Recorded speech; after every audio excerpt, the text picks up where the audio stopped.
කියලා වගේ කවුරු වෙලා ඇහුවොත් ඔයාගේ නම කියයි, ඔයාගේ දෙමව්පියන්ගේ නම කියයි, ඔයාගේ චරිත ගැන කියයි. හැබැයි ඇත්තටම ඔයා කියන දේවල්ද ඇත්තටම ඔයා නිකමට හිතන්න ඔයා ඉපදුණු දවසම ඔයා කවුරුත් නැති දූපතක ගිහිල්ලා දානවා. ඔයා මේ වෙනකන් හැදුනේ වැඩුනේ ඔක්කොම මේ දූපතේ කියමුකෝ. දැන් ඇවිල්ලා කවුරු ඔයාගෙන් ඇහුවොත් ඔයා කවුද කියලා. ඔයා ගැන කියන්න ඔයාවත් හරියට දන්නේ නැතුව ඇති. මේකට හේතුව ඔයා කවුද කියලා කියන්න ඔයාගේ වටේ කවුරුත් හිටියේ නැහැ. අද අපි කවුද කියලා අපි කියන ගොඩක් දේවල් අන් අය විසින් අපිට කියපු දේවල්. මගේ නම, මගේ ගම, මගේ දෙමව්පියෝ, මගේ චරිතය, මේ හැමදේම අනිත් මිනිස්සු මට කියපු දේවල්. මම මේ වගේ කෙනෙක් කියලා. මේ උත්තර ටික නැත්තම් මං කවුද කියලා කියන්න ඇත්තටම අමාරුයි. අද මේ වීඩියෝ එකෙන් කතා කරමු ඇත්තටම මං කවුද කියලා. ගොඩක් අය කියනවා අයලා ඇති මගේ ඔළුව රිදෙනවා, මගේ අත රිදෙනවා, මගේ බඩ රිදෙනවා. මේ වගේ කියනවා අයලා ඇති. ඇත්තටම මෙතන මේගොල්ලෝ කියන්නේ මගේ ශරීරයේ කොටස් රිදෙනවා කියලා විතරයි. මම රිදෙනවා කියලා නෙවෙයි කියන්නේ. ඒ කියන්නේ මගේ ශරීරය නෙවෙයි මම. එහෙනම් මං කවුද? මේ ලෝකයේ නිර්මාණය වෙලා තියෙන සියලුම දේවල් නිර්මාණය වෙලා තියෙන්නේ ශක්ති ප්‍රභව වලින්, එනර්ජි සෝස් වලින් තමයි. අපි බොන වතුර, අපි කන කෑම, මේ හැමදේම අපේ ශරීරයට ගිහිල්ලා ශක්ති ප්‍රභවයක් විදිහට කන්වර්ට් වෙනවා. ඉතින් ගස් ගල් ආදී සියලුම දේවල් නිර්මාණය වෙලා තියෙන ශක්ති ප්‍රභව වලින්. ඉතින් මිනිසුන් වුණු අපිත් නිර්මාණය වෙලා තියෙන ශක්ති ප්‍රභව වලින්. අපේ ඇතුලේ තියෙන ඒ ශක්තියට එහෙම නැත්නම් එනර්ජි එකට තමයි අපි කියන්නේ ආත්මය කියලා. ඔයා අහලා තියෙනවද ඇල්කෙමි කියලා වචනයක් තියෙනවා. මේකේ තේරුම තමයි තියෙන එනර්ජි සෝස් එකට වැඩිපුර පීඩනයක් ලබා දීමෙන් ඒක වෙනම එනර්ජි සෝස් එකක් බවට කන්වර්ට් කරන එක තමයි මේකෙන් කරන්නේ. ඉතින් මේ ලෝකේ තියෙන සියලුම දේවල් එනර්ජි සෝස් එකක් කියලා කිව්වනේ. ඒ එනර්ජි සෝස් එකට වැඩිපුර පීඩනයක් ලබා දීමෙන් ඒ එනර්ජි සෝස් එකම වෙනත් එනර්ජියක් විදිහට අපිට කන්වර්ට් කරගන්න පුළුවන්. ඉතින් මිනිසුන් වෙච්ච අපේ ඇතුලේ තියෙන ඒ එනර්ජි එකත් අපිට ඒ විදිහටම කන්වර්ට් කරගන්න පුළුවන්. මේ ක්‍රමයේ භාවිතා කරලා තමයි අපේ මුතුන් මිත්තෝ මහා ඍෂිවරු වගේ ආගමික නායකයන් බවට පත් උනේ. මන් දැන් කියන දේ ගොඩක් අය පිළිගන්න කැමති වෙන්නේ නැහැ. මොකද අපේ විශ්වාසය අවිශ්වාසය තීරණය වෙන්නේ අපි ඇදෙන පරිසරය සහ අපි විශ්වාස කරන ආගම අනුව තමයි. හැබැයි ඔයාගේ වටා තියෙන විශ්වාසය කියන රාමුවෙන් එළියට ගිහිල්ලා ඔයා මේ මං කියන දේ සවන් දෙනවා නම් ඔයාට සරලව තේරුම් ගන්න පුළුවන් මම මොකද්ද කියන්න ඉන්නේ කියලා. ශ්‍රී ලංකාවත් ඇතුළු තවත් බොහෝ රටවල් වල ප්‍රධානතම ආගමක් වුණු බුදුදහම බුදුරජාණන් වහන්සේ නිර්මාණය කරේ නැහැ. බුදුරජාණන් වහන්සේ මේ ලෝකේ සිටින සියලුම දෙනාට තමන්ට තියෙන දැනුම සහ යථාර්ථය තේරුම් කරන්න උත්සාහ කරා.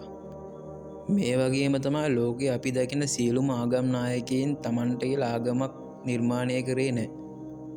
ආගම් නිර්මාණය කරේ ඇත්තම මිනිස්සු.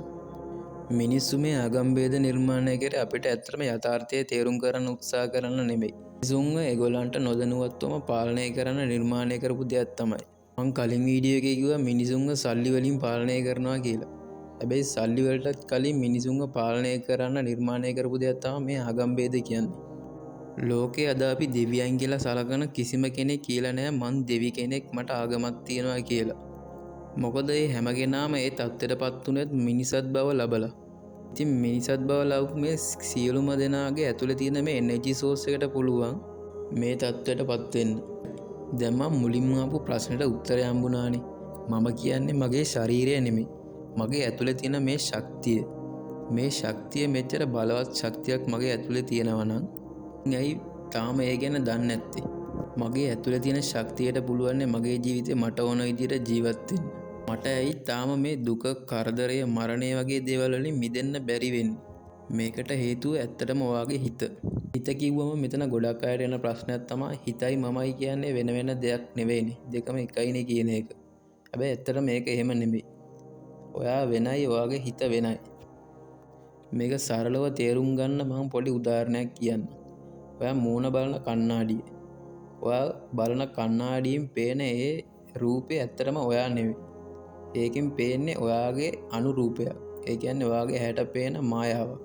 හැබැයි මෙතන මේ කණ්ණාඩියෙන් පේන මේ රූපේ තමයි ඔයා කියලා ඇත්තටම ඔයා විශ්වාස කරොත් තම ඔයාව ඔයාට පේන්නේ නැහැ. මේකට හේතුව ඒ කණ්ණාඩියෙන් පේන්නේ ඇත්තටම මායාවක් නිසා. මේ වගේ ඔයාගේ ඇතුලේ තියෙන කණ්ණාඩියක් තමයි ඔයාගේ හිත. සිතුවිලි කියන මායාව නිර්මාණය කරලා පෙනෙන ඔයාගේ හිත. ඒ සිතුවිල්ල තමයි මම කියලා ඔයා රැවටෙනවා. මේක ඔයාට සරලවම තේරෙන මම ඔයාට උදාහරණ වගේක් කියන්නම්. දැන් ඔයාට කවුරුහරි කුණුහරුප කියලා හරි නරක වචන කියලා ඔයාට බැන්නොත් ඔයාට කේන්ති යනවා. ඒ කේන්ති ගිය ගමන් ඔයා ඇසිරෙනවා. ඇත්තටම සිද්ධ වෙන්නේ ඔයාගේ සිත ඔයාට කේන්ති කියන මායාව ඔයාට නිර්මාණය කරලා පෙන්නනවා. ඔයා ඇත්තට මේ කේන්තියක් බවට පත් වෙනවා. මේ වගේ කෝපය, කාමය, බය වගේ මායාවල් ඔයාගේ සිත නිර්මාණය කරලා පෙන්නවාම ඔයා ඒ දේවල් බවට පත් වෙනවා. ඔයා නිකමට ඔයාගේ වටපිටාව බලන්න. ඔයාගේ වටපිටාවේ තියෙන ගොඩක් බඩු භාණ්ඩ කියන දේවල් කාලයකට කලින් ඔයාගේ හිතේ ඇතිවෙච්ච සිතුවිල්ලක් විතරයි. ඔයා අද අඳින ඇඳුම, අද ඔයා ගාව තියෙන වාහනේ, ඔයා ගාව තියෙන ඔරලෝසුව, මේ වගේ දේවල් ඔයා කාලයකට කලින් ඔයාගේ හිතේ තිබ්බ සිතුවිල්ලක් විතරයි. හැබැයි අද ඒක යථාර්ථයක් බවට පත් වෙලා තියෙනවා. ඔයාගේ ජීවිතේත් මේ විදිහටම තමයි. ඔයාගේ ජීවිතේ එදිනෙදා සිද්ධ වෙන හොඳ නරක සියලුම දේවල් නිර්මාණය කරන්නේ ඔයාගේ හිත. මේ හිත කියන කණ්ණාඩියෙන් පේන්නේ මායාවල් කියලා ඔයා තේරුම් ගන්නකම් ඔයාට ඔයා කවුද කියලා තේරුම් ගන්න බෑ. දැන් ගොඩක් අයට හිතෙනවා එහෙනම් මොකටද මට මේ හිත තියෙන්නේ? මේක නැතුව තිබ්බනම් හරිනේ කියලා. හැබැයි මේ භෞතික ශරීරය පවතින නම් ඔයාට මේ හිත කියන ටූල් එක අවශ්‍ය වෙනවා. මොකද ඔයා නිදාගත්තට ඔයාගේ හිත නිදාගන්නේ නැහැ. ඔයාගේ ශරීරය ඇතුලේ සිදුවෙන සියලුම දේවල් නිසියාකාරව පවත්වාගෙන යන්නේ මේ හිත. මේ හිත නැවතුණා කියන්නේ ඔයාගේ ශරීරයත් නවතිනවා.